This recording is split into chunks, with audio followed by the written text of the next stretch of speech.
그러면 여기에 해당되는 거 생각해봐라. 요 그림에서 여기에 해당되는 거는 여기에 해당되는 건 순수하게 무슨 조직만 여기에 해당될까?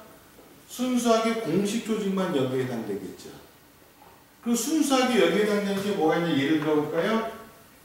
회사나 학교는 순수하게 공식 조직이에요. 아까 회사나 학교는 무슨 결사체가 아니라고 했어요? 자발주체가 아니라고 했죠? 그래서 회사나 학교는 순수하게 공식 조직이에요. 그럼 봐라. 여기에만 해당되는 거, 여기에 해당되지 않고 여기에만 해당되는 게 있어. 여기에만 해당되는 건 순수한 뭐가 돼요? 순수한 자발적인 체제죠. 순수하게 자발적인 체제. 그리고 여기는 그냥 땡땡 동호회라고 하게 되면은 그냥 순수한 자발적인 체제. 순수한 자발적. 그냥 동호회 하면은 그냥 또러지 모에만 해당된다는 자발적인 체제야. 아파트 조기 축구회 모에가 해야 돼.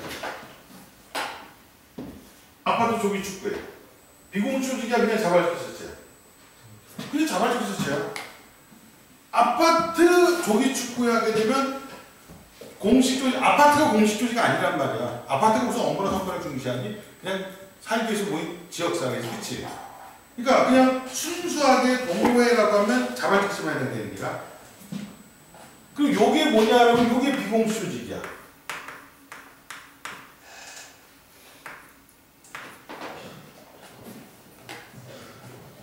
왜 비공식 조직도 뭐라고 더 비공식 조직이라 했어요? 동호회 동아리가 비공식 조직이라고 했지? 동호회 동아리가 비공식 조직이죠? 그렇잖아? 근데 대신 그 동아리는 어디에 속해 있어야 돼? 회사나 학교 등 공식 조직에 속해 있어야 되겠죠? 그럼 동아리 동호회는 뭐예요? 갈 때가 자유롭죠. 그러니까 동호회 동아리는 무조건 뭐가 된다는 거야? 자발적이죠.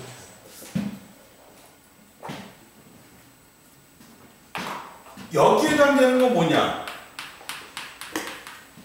교집합이죠. 오면서 뭐야? 자발적 개체면서 공식 조직인 거지. 여기에 해당하는 건 시험에 절대적으로 4가지밖에 안 나옵니다. 무조건 4가지밖에. 내가 더 써놨지만 시민단체. 시민단체는 자발적 개체면서 공식 조직. 이익집단.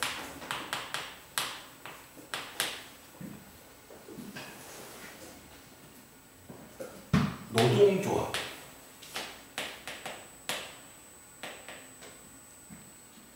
그리고 정말 여러분들 많이 틀리는 거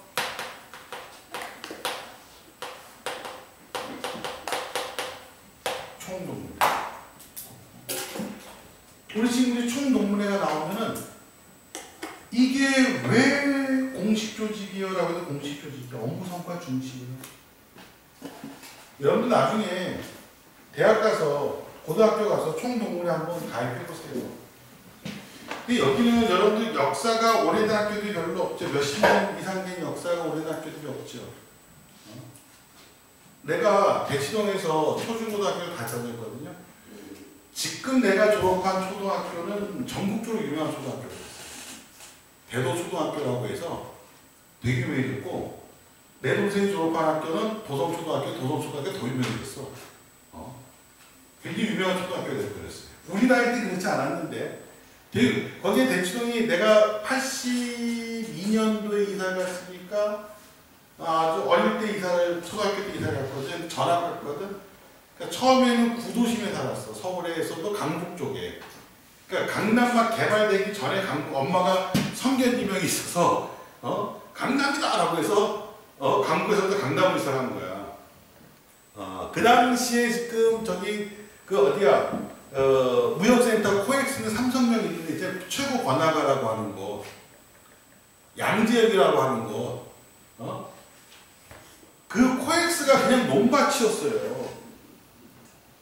그리고 지금 타워 팰리스가 세워져 있는 최고의 부촌 아파트라고 하는 곳이 거기가 전투경찰 훈련소였어. 우리 초등학교 갔다가 보면은 거기 경찰들이 막 훈련하는 모습을 우리가 봤었어. 그 정도는 허벌판이었어. 근데 그렇게 지금 개발된 거거든. 지금 최고도 권하는 양재역. 거기가 영화 이름도 말죽거리 잔혹사라고 영화, 옛날 영화 있거든요. 거기 양재역 그게 말죽거리야. 옛날 명칭이. 근데 그렇게 개발된 거야.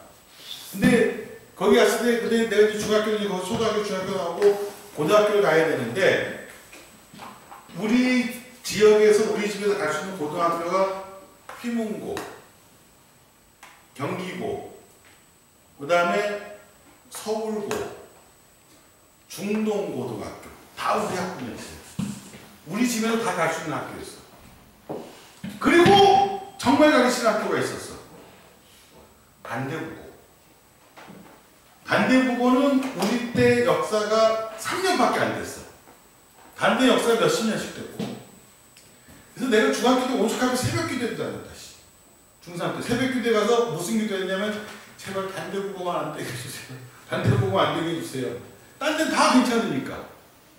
근데 학교 배정 통째를 딱 봤는데 앞으로 와서 주저앉았잖아. 주저앉아 울 뻔했지. 딱 배정받아 단대국어야. 우리 학교에서 단대국어 배정받은 애들 우리 반에서 몇 명 안 됐는데 그 중에 하나가 나였어요.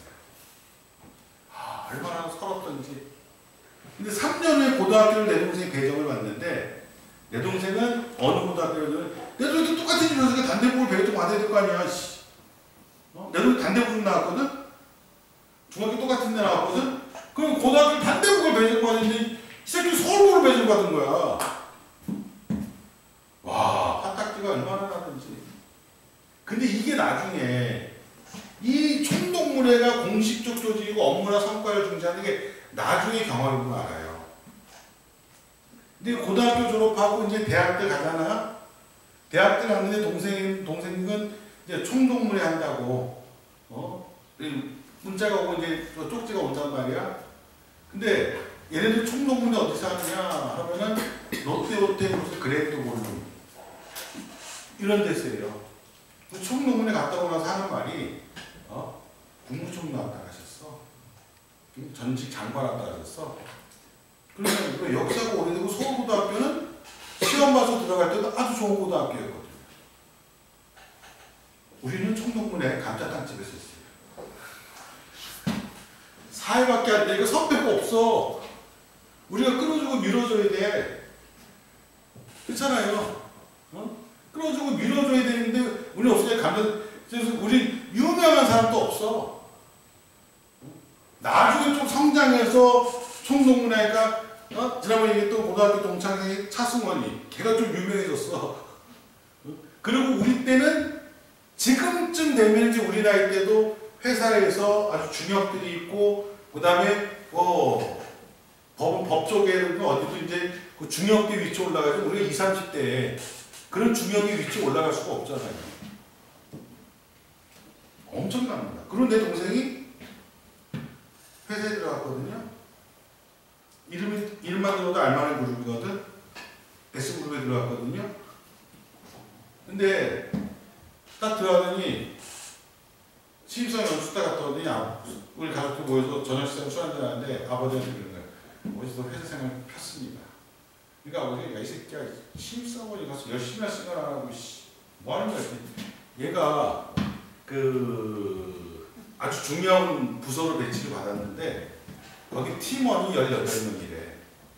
남자가 14명, 여자가 4명. 근데 중요한 건 11명이 서울고 출신이에요. 왜 서울고 출신이냐? 아주 중요한 기밀 다니고 고등학교 동문들끼리 끌어주고 밀어주려고 딱 그렇게 딱 배치한 거예요. 그래서 이게 한 7, 8년 다녔나? 그러다가 여기에 자기를 끌어주던 선배가 네이버 사장으로 간 거야. 그래서 동생을 네이버로 스카우트 해가더라고요. 그래서 네이버 감사팀에서, 법무감사팀에서 또 몇 년을 일하다가 그때 중요한 건 이 사장이 그만두니까 예보로 네이버에서 발령을 냈더라고. 너 회사 나갈래? 아니면은 소프트 소프트웨어 개발팀으로 갈래. 얘가 경제학과 출신이거든. 소프트웨어 개발팀으로 가면 얘가 할 수 있는 게 뭐가 있겠어? 아무것도 없으니까 윗선이 잘렸으니까 나가던가 아니면 다른 회사 가던가 둘 중에 하나라는 겁니다. 그래서 헤드헌터한테 전화해가지고 일자리 좀 알아봐달라, 딴 데 스카우트를 할 회사가 어딘지 좀 알아봐달라고 해서 딴 데 스카우트 가고 거기서도 법무감사팀에 지금 팀장으로 일하고 있지만요. 이 총동문회가 자기네 세력 키우고 파워 키우는 거 있잖아요. 어마무시합니다. 그래서 기수별로 회장 있고 총무 있고 다 있어요. 이 업무 성과를 단순히 친목단체가 아니야. 총동문회는. 나중에 진출하게 되면 총동문회에 잘 참여하잖아요. 그럼 사업하는다든지 뭐 한다든지 또는 선후배들 끌어올 때 되게 좋아요. 그래서 뭐 영화 같은 거 보면은 선생님 저 오늘보다 더 몇 너 거기야? 이렇게 영화에서 나오면 너 거기 출신이었어? 진짜 말하지. 얘기하는 게 바로 이 총동문회의 그 역할이 무지 큰 거예요. 근데 이걸 경험을 여러분도 못하니까 총동문회 그냥 단순히 야 먹고 마시자는 친목단체처럼 생각하는데 엄청나게 큰 조직입니다. 우리나라에서. 특히 고등학교 총동문회 조직은 무시무시해요. 큰 고등학교의 총동문회. 그러니까 절대로 총동문회가 뭐라고? 공식 조직이야. 꼭 기억해도 공식 조직이야. 근데 총동문회도 뭐 해야 된다고? 가입해야 되는 거야. 그 고등학교 나왔다고 해서 그 대학교 나왔다고 해서 거기 무슨 총동문회 회원이 되는 건 아니에요. 그게 뭘 내야 된다고 해서 가입하고 회비를 내야 회원이 되는 거야. 그래야 회원의 자격이 생기는 거야. 회비 안 내잖아. 그럼 준 회원이라고 명단에 있는데 회원 자격은 주어지지 않아요.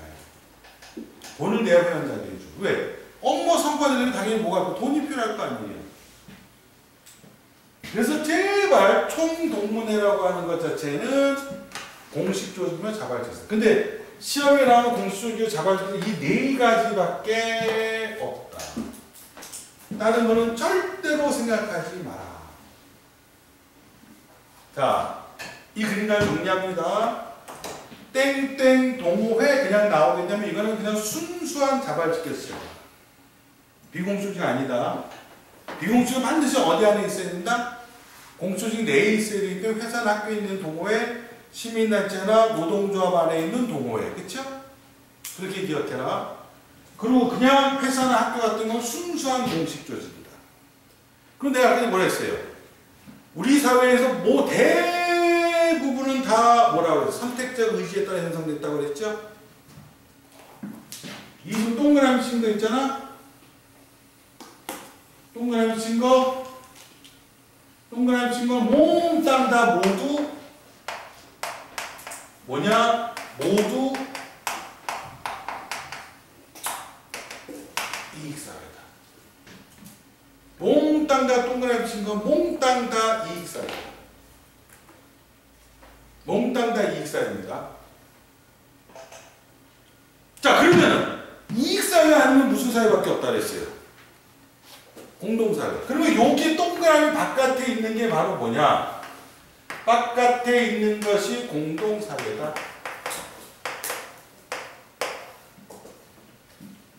동그라미 바깥에 있는 게 공동사회예요. 그래서 동그라미 바깥에 있는 거 하나만 써놓는데 가족이 이 동그라미 바깥에 있구나. 동그라미 바깥에 있는 건 공동사회로서 가족밖에 없구나. 무지 중요한 내용은 뒤에 기출문제 풀다 보면 공부 복습하고 오늘 꼭 풀어봐야 돼요. 그리고 이따가 주는 문제도 꼭 풀어봐서 완벽하게 이해하고 이해 안 되면 다시 한번 질문을 해야 됩니다. 자, 그러면 여기서 파생되는 선지들이 나올 수 있어요. 자,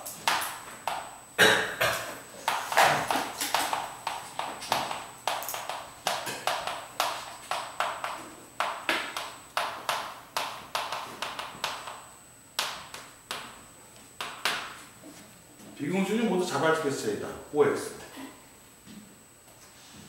그림 딱 봐봐. 비공식은 몽땅 다 어디 안에 들어가 있어요? 자발적 안에 들어가 있죠? O예요. 그래서 시험 문제 이렇게 나오는 경우 있어. A는 모두 B의 속하는 집단이다. 이런 식으로 시험 문제네. 그래서 A와 B를 찾아내는 거야. A는 모두 B에 속하는 집단입니다. 라고 하게 되면 A가 뭐가 되는 거야? 비공식 조직이고 B가 뭐가 되는 거랑 자발적 조직.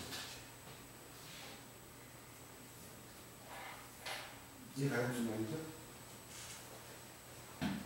자, 그럼 또 이렇게 낼 수 있어.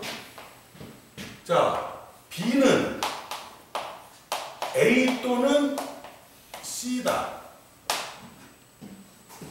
이렇게 됩니다. B는 A 또는 C다. 그러면서 뭐라 하냐면 단 A, B, C, D는 각각 공동사회, 자발적 결사체, 공식조직, 비공식 조직 중 하나인 이렇게 출제를 하면서 이렇게 내요. 그럼 A는 모두 B에 속한다라고 아까 얘기한 대로 비공식 조직이 몽땅 어디에 속한다고? 자발적에 속하니까 A는 모두 B에 속한다. 그러면 A, B가 되는 거고. 그렇죠? 그러면 자발적 결사체는 봐라. 자, 순수하게 동호회가 있는데 순수하게 동호회는 적이 없죠. 자발적 공식, 비공식 조직, 공식 조직, 공동사회 중에 하나라고 얘기했지. 그럼 요거 생각하지 않으면 자발적 결사는 뭐 중에 뭐야? 비공식 또는 뭐가 되는 거야? 공식 조직이 되는 거죠. 여기 공식 조직이 있으니까. 그렇죠? 자발적 결사는 비공식 조직, 공식 조직 중 하나가 될 수 있죠. 그러면 B는 A 또는 C다라고 하면 C가 공식 조직. 그럼 D가 뭐가 되는 게라 D가 공동사회. 이렇게 해서 A, B, C들을 찾아서 여러분들이 문제를 풀어야 되기 때문에 저 그림을 몇 번이고 잘 봐둬야 됩니다. 저 그림을 몇 번이고 잘 봐두지 않으면은 문제를 갖다가 풀어낼 수가 없다라고 보시면 돼요. 잠깐 한번 보고 63페이지에 5번 문제 한번 봐봐요.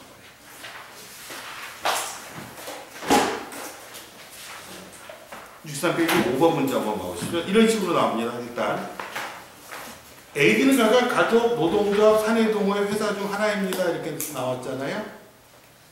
그럼 한번 접근, 요 문제는 요거 쉬웠던 건데 접근 방법을 볼게요. 가족은 무조건 무슨 사회라고 했어요? 가족은 무조건 공동사회. 그렇죠? 그러면 여러분들은 그 위에다 쓰면서 풀면 가족은 공동사회구나. 노동조합은 뭐라고 했죠? 노동조합은 지금 노동조합 어딨나? 여기 있네. 그럼 노동조합을 모으면서 자발적 결사면서 뭐가 되는 기라? 공식조직. 그리고 노동조합에는 자결 공식 성업이 됩니다. 자, 사내동호회는 뭘까요? 사내동호회는 사내동호회, 회사 안에 있으니까 비공식 조직이면서 뭐가 되는 거야? 자발적 결사가 되겠죠. 그리고 비공 자결 써놓고 회사는 뭐가 될까요? 회사는 공식 조직만 되겠지. 그렇죠? 그럼 A와 C는 자발적 결사체. 그러면 자발적 결사체가 두 개가 있었는데 뭐가 있었어? 노동조합하고 사내동호회가 A와 C 중 하나란 말이야. 근데 A와 D는 공식 조직이에요.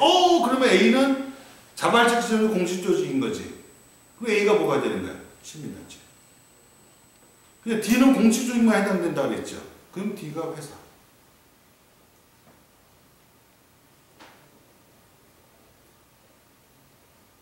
그렇죠?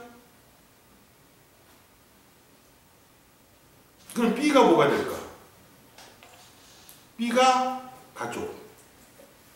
C는 뭐 해당돼요? 사내 동호회. 그렇지? 이렇게 찾아서 A, B, C들을 다 찾아서 문제를 풀어줘야 되는 거야. 그렇죠? 그럼 공동사회에 해당하는 거 이 중에서 뭐밖에 없어요? 가족밖에 없죠. 가족은 이제 뭐였어? A, B, C 중에서 이었죠. 나머지 다 이익사회고 정답 바로 나온 거지. 아직 나머지 1, 2, 3, 4번 안 하더라도 5번 딱 보면. 그렇죠? ACD는 이익사회, B는 공동사회 정된다. 그렇죠? 대부분의 문제가 이런 식의 문제로 만들어지기 때문에 이 문제의 유형을 익히기 위해서는 제발 이 그림을 수시로 봐야 돼요. 수시로 봐서 뭐가 어디에 속하고 뭐가 어디에 속한다는 것을 수시로 익혀야 돼요. 평가 문제 유형은 100% 이거를 이해했느냐 이해하지 못했느냐 가지고 문제를 출제하는데, 지난주에 얘기한 것처럼 사회집단 사회 조직 문제가 나오면은 패싱해라. 언제 풀어라? 가장 나중 수능에서. 이게 대부분 몇 번 문제에 포함되면 6번 내지 7번에 배치되거든. 그리고 1, 2, 3, 4, 5번 하려면 순서대로 풀려고 하거든. 그러다가는 낚인다. 시간 잡아먹을 수 있다. 그래서 제발 사회 집단 사회 조직 문제는 가장 나중에 풀어라. 특히 나중에 공부한 다음에 평가 문제 1번, 2번, 3번 문제 풀어보십시오. 한 문제 푸는데 시간 더럽게 걸리고 다 내가 풀었거든. 답을 찾는데 답이 없다. 돌아버린다. 그럼 수능장에서 무지 당황해요. 다시 또 처음부터 시작해야 되잖아. 그러니까 제발 제일 나중에 풀어라. 그리고 요번 주에 복습할 때는 챕터 6의 기출문제 있죠? 이건 나중에 풀어요. 먼저 풀지 말고 복습하고 먼저 풀죠. 요 복수 문제 줄 테니까 이 복수 문제 풀고 그 다음에 풀어. 왜냐면 복수 문제는 개념 연습하는 거고 평가원 기출 문제는 종합적인 문제니까. 이거부터 풀고 이거 완전히 이해된 다음에 그 다음에 기출 문제 풀어요. 기출 문제 먼저 풀지 마. 알겠죠? 가장 나중에 기출 문제 요거 풀어줘요. 오케이? 그래서 우리가 사회 집단, 사회 조직에 대한 내용은 끝났고요. 뒤로 넘겨보십시오. 관료제. 탈관료제다라고 해서 나오게 되는데, 관료제, 탈관료제 출제 가능성은 몇 %입니까? 라고 하면 출제 가능성은 90%입니다. 10번 시험 보면 수능에서 9번은 출제해요. 난이도는 어떻게 됩니까? 라고 하게 되면 난이도는 웬만하면은 중하입니다. 그러니까 정답률은 상당히 높다. 상당히 높은데 어렵지가 않아요. 자, 일단 이렇게 생각하면 돼요.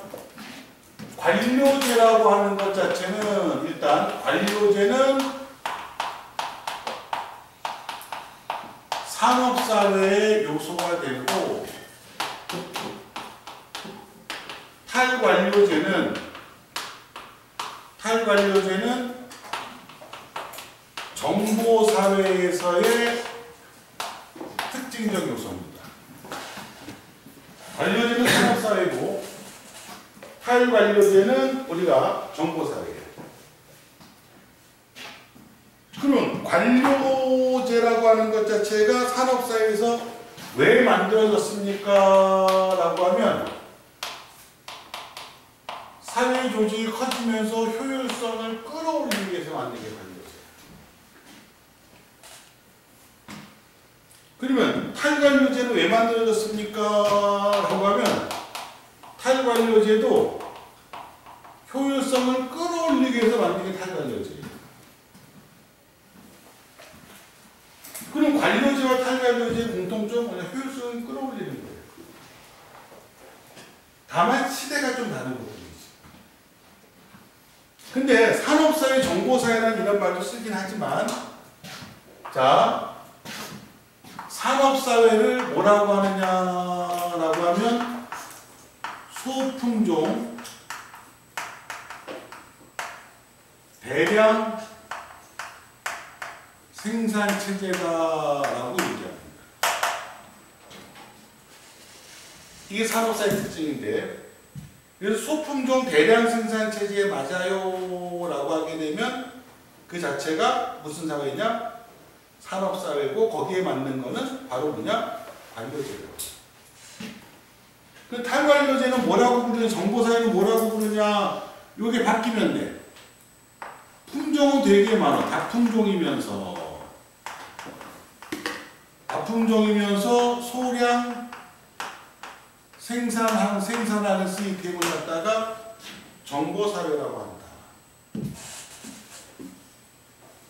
자, 그런데 여러분들 관료제, 탈관료제 공부를 할 때 관료 특징을 다 공부할 필요가 없고 탈관료 특징을 다 공부할 필요가 없어요. 최근에는 나온 패턴이 있습니다. 그렇죠? 우리 패턴만 익히면 되니까 그림으로 표현해 볼게.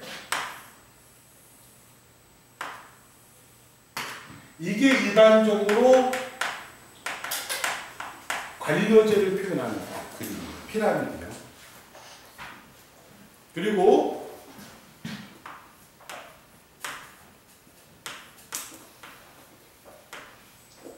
이런 식으로 그림을 표현할게요. 이게 관료제 시스템이야. 탈관료제는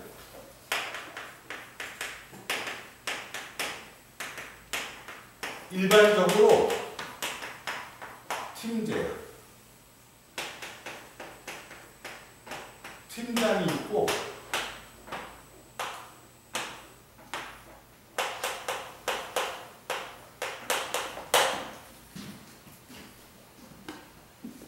나머지는 팀원들로 구성되어 있어요.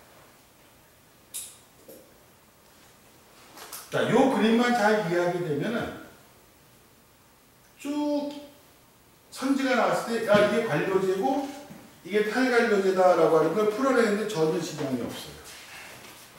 자, 내가 한번 해볼게요. 자, 선지에서 만약에 위계 질서가 엄격하다라고 하면 딱 봤을 때 관료제스러울까 탈관료제스러울까? 관료제죠. 내가 이걸 왜 했겠어? 이게 명령체계야. 위에서 명령이 딱딱딱딱딱 이루어지니까 위계 질서 체계가 엄격하다라고 하면 요거는 관료제가 탈관료제보다 더 심하겠구나. 그렇죠? 그리고 봐라. 민주적인 의사결정 구조는 또 관료제가 쓸까 탈관료제가 쓸까? 탈관료가 쓰겠죠. 위기질서가 덜 엄격하니까. 팀장 다음에 누가 있어? 팀원이 있잖아. 그러니까 이걸 억지로 외우려고 하지 말라는 거야. 그러니까 일단 중요한 건 밑줄을 쳐주겠지만, 그러니까 상식적으로 이거는 관료제보다는 탈관료제가 더 세겠구나. 그렇죠? 그럼 봐라. 또 이렇게 해볼까?